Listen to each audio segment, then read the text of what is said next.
This video is going to be covering content checkpoint number 2 for the balanced force particle model unit. The first thing you should do on all of these content checkpoints is read through the skills that you have to have going into the exam. I notice oftentimes people gloss over this part because it's a paragraph sort of thing or a list of bullets at the top of the worksheet, and they just think that it's a lot of reading so they don't look through it. But it's really important that you read this because I really do lay out the different skills that I expect that you have, and you should kind of go through that list yourself and make sure that you understand everything there. Alrighty, so this first section here is all about just doing the SOHCAHTOA and the trig, just to get some practice with that. There won't be a section on the exam that looks exactly like this, but you'll need these skills to go through the other problems, so this is just a little bit of extra practice on that. I will do the trig during this section, but in later parts of the content checkpoint, I'll just give you the answers that you would get doing the trig, so if you're struggling with trig, make sure that you watch this part of the video. Okay, so this first one here, what you're supposed to do is fill in all the unknown angles and the sides. The angles shouldn't be too bad. These are all right triangles, and so we always have a right angle there.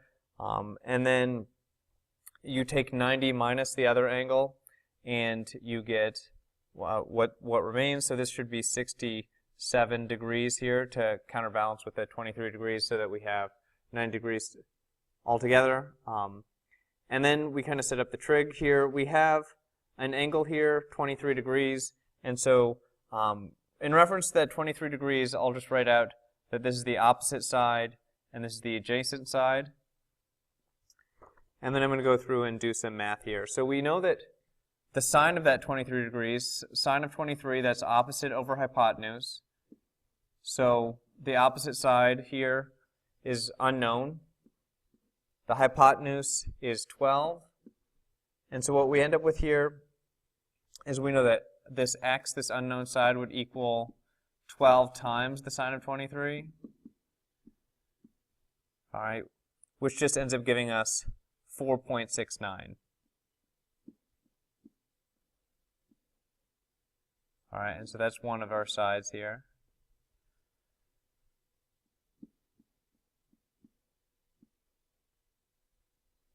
For the adjacent side, we're going to have to do something similar, but it's with cosine. So we know that cosine of 23 equals whatever that adjacent side is, so we'll call it y, over the hypotenuse, which is 12.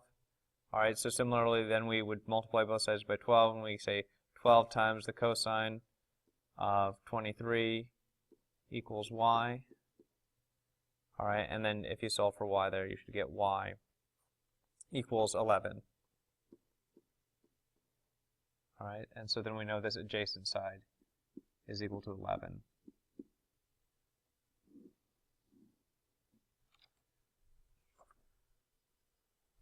All right, on to problem number 2 here.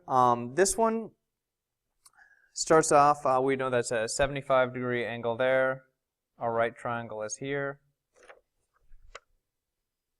So because the angles have to add up to be 90, we know the other side is equal to 15 degrees.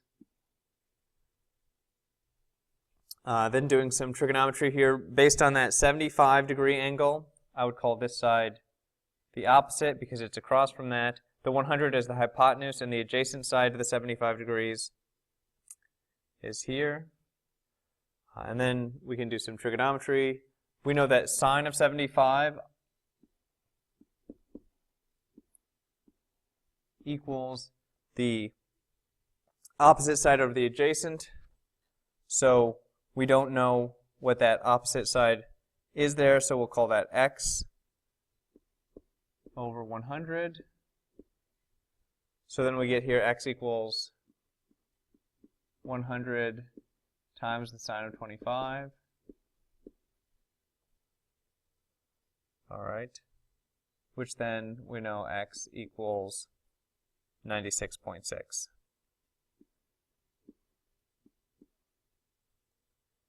Okay, so that's our opposite side equals 96.6.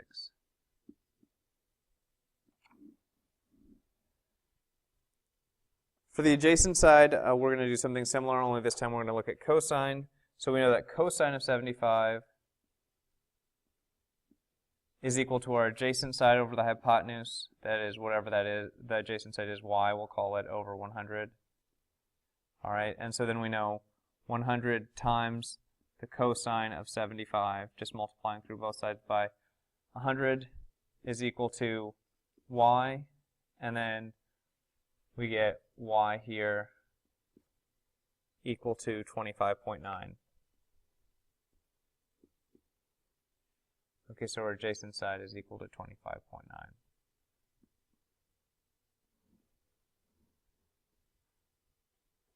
Okay, and that is all of those for that one. For this next one down here, what we've got a 50-degree angle there. You got to identify your right triangle here. That makes this 40 degrees. In reference to our 50-degree angle, the 50 is on the opposite side. This side here is the adjacent, and the long side is always the hypotenuse, so that's h.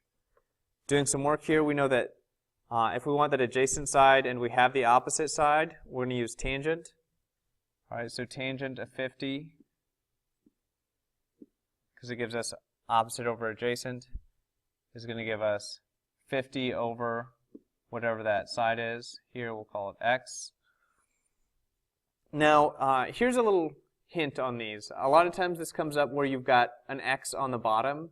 If you're doing one of these trig functions and you've got an x or an unknown on the bottom, the trick to solve it quickly rather than going through a bunch of steps is you can just switch what's on the other side of the equation with what's on the denominator. And so what we get then here is that x equals 50 over tangent of 50. All right, and this is just a general trick with when you have a fraction equal to something on the other side. You can switch the denominator with what's on the other side. And I think that makes things pretty handy because it saves you a step or two when you're going through the calculations. So we get that.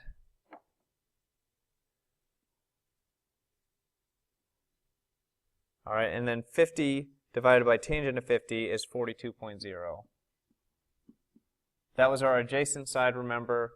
So our adjacent side equals 42.0.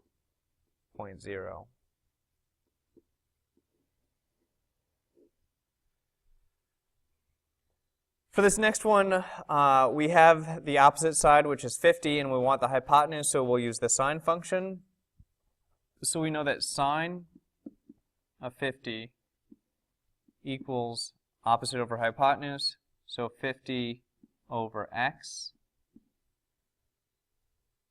And then in this case, this is another one where we've got a denominator, we've got the x in the denominator, and so to solve for that, what we'll do is we'll just switch the x in the denominator with what's on the other side of the equation.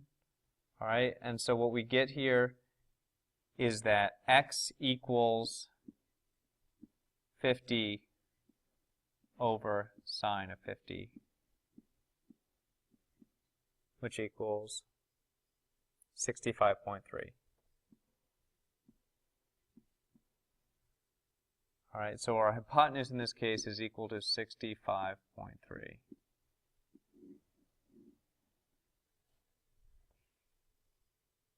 Okay, last problem here with the trigonometry. We've got that as our right angle. That means this is going to be 42 degrees here. This, in reference to the 48 degrees that was originally given, we know that this long side here is the hypotenuse, and then this here is the opposite. The side we're given there is the adjacent side. All right, so we know if we want to calculate the opposite side and we have the adjacent side for this 48, opposite and adjacent is tangent. So we know the tangent of 48 equals opposite over adjacent, so that opposite side is unknown, so we'll call that x over the adjacent side, which is 20. All right, and so then you solve this for x, just multiply both sides by 20. You get 20 times the tangent of 48 equals x. All right, and then when you calculate that, you should get x equal to 22.2. All right, and that was our opposite side, so that's equal to 22.2. Kind of hard to read that. I'll just rewrite it here.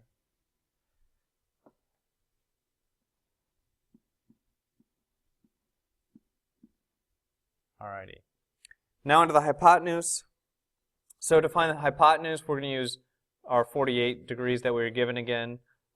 We have the hypotenuse and the adjacent side, and if you have hypotenuse and adjacent, you're going to be using cosine.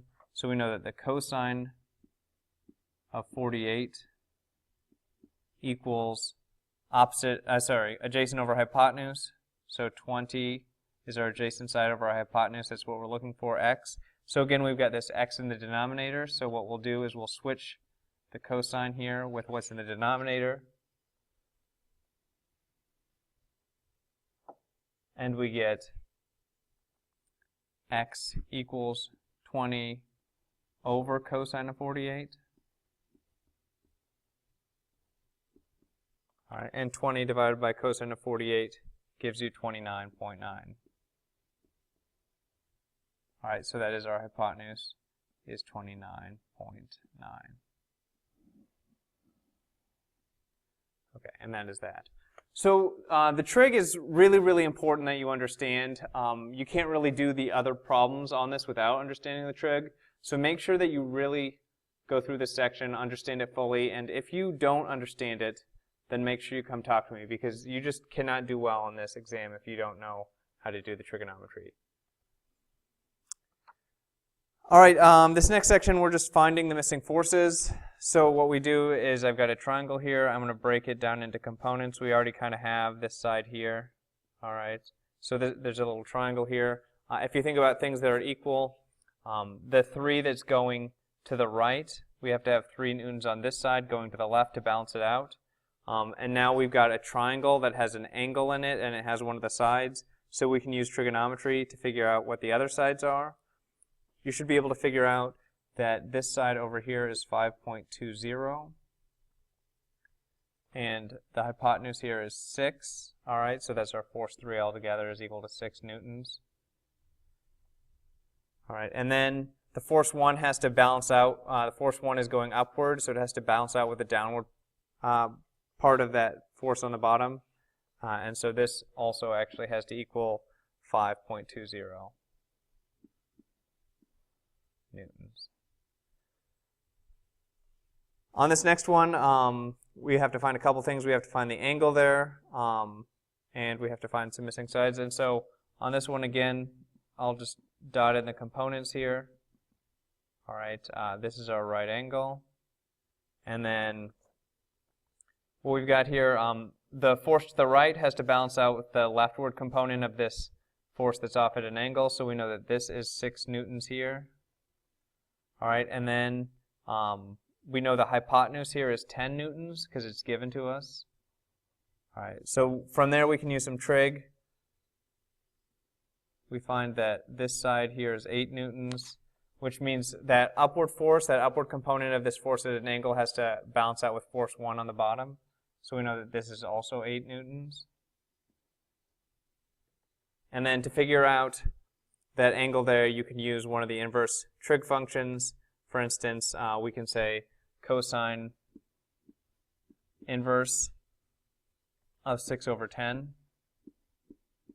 All right, because that's the adjacent over the hypotenuse for that angle. And you get that it's 53.1 degrees. All right, so we know that theta there equals 53.1 degrees.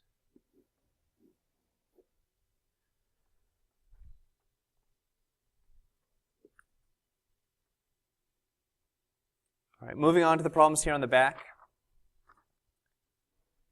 This first one, it says we have a charge.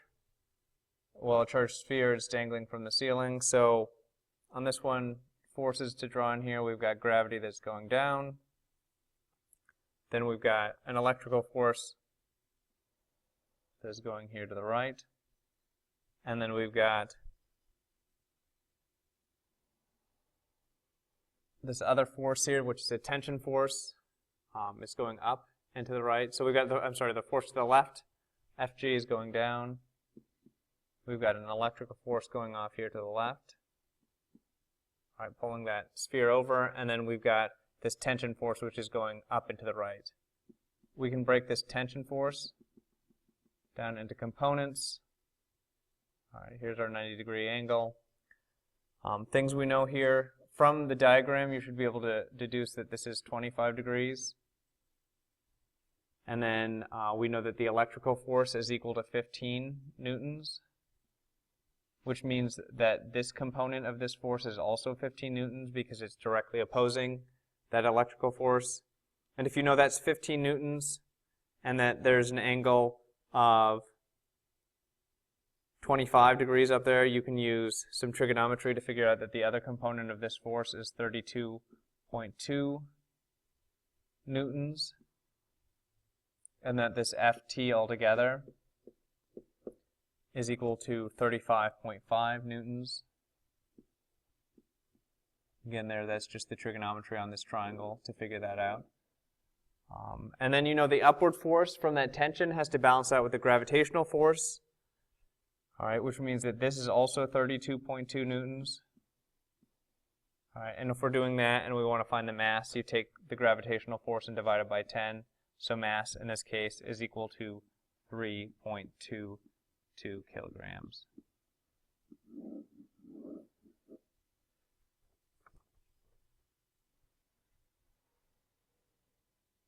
All right, this next one here, this one's a little interesting. There are 4 forces acting on this one actually. We've got the spring and we've got the 2 tension forces from the ropes, and then we've got gravity.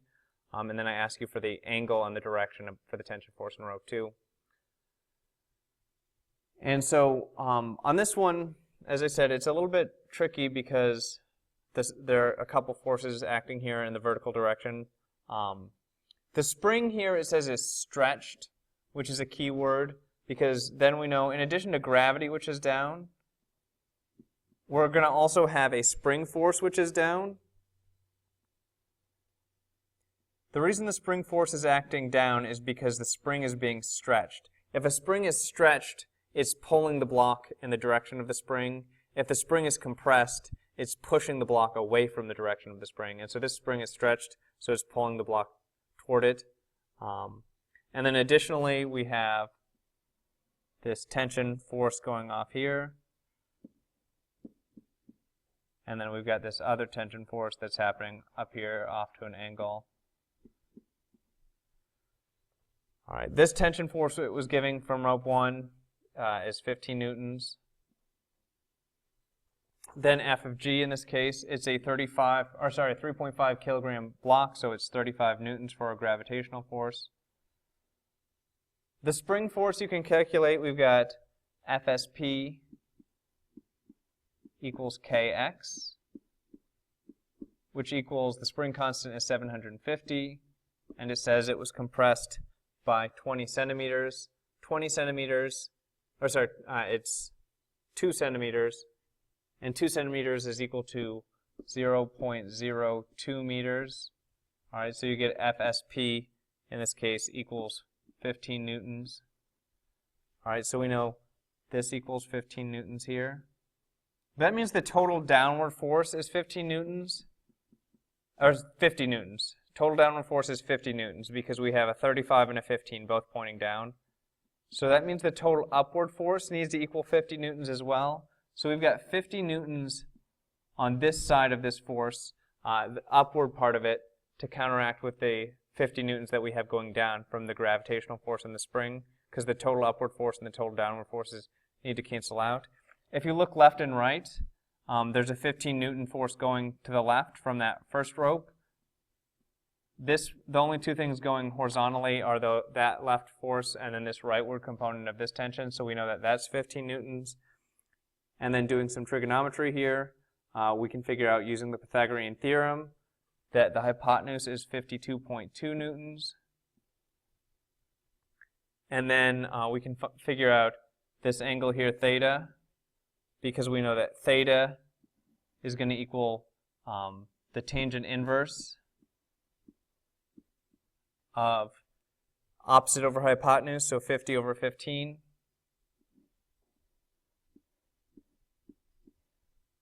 And if you do that, you should figure out that it is 73.3 degrees.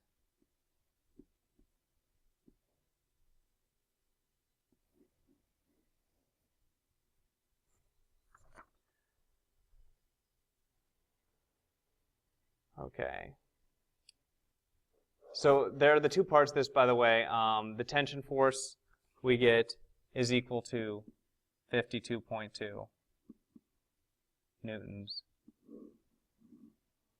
right? And the degree, the angle that is happening at is 73.3 degrees. On to this last problem here with a skier. So here's what we know. There's a skier, they're being pulled up the hill by a rope. All right, so the force, and it's a frictionless environment, and it's moving constant velocity. So we have Fg going down. Then that rope is pulling the skier up the hill. So that's an Ft, tension force pulling the skier up the hill. And then there's going to be a normal force on this. All right, which needs to be perpendicular to the slope, so we get a right angle here, and that is our normal force. All right, and this is one of those ones where we've got kind of a different set of axes that might be helpful to use because tension and normal are perpendicular to one another. So rather than breaking those both down into components, what we'll do is we'll break the gravitational force down into components here. And so one of those components is going to be going along the same axis there as the normal force, and the other component is going along the same axis as the tension force. If you do some analysis on this one, you should find that the 25 degrees from that slope is actually up here on the top, which means that this bottom angle here is 65 degrees. Things we know that it's a 250 Newton tension force here, and this 250 Newton tension force balances out with this component here of the gravity, because it's going in direct opposition to that. Then with this circle on the bottom, we have some angles and we have a side, so we can go ahead and do some trigonometry on that. What you find is that this component of it here is 536 newtons, all right, and that has to equal our normal force. All right, and then if you do the Pythagorean theorem or whatever other trig on that, you should find that the gravitational force on this one is equal to 591 newtons. All right, and then based on that, we can figure out the mass, which equals 59.1 kilograms.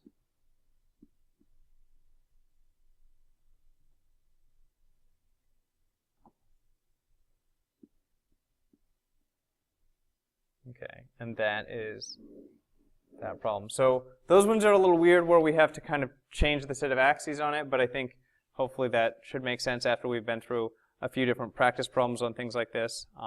But yeah, again, let me know if you have any questions over any of these problems.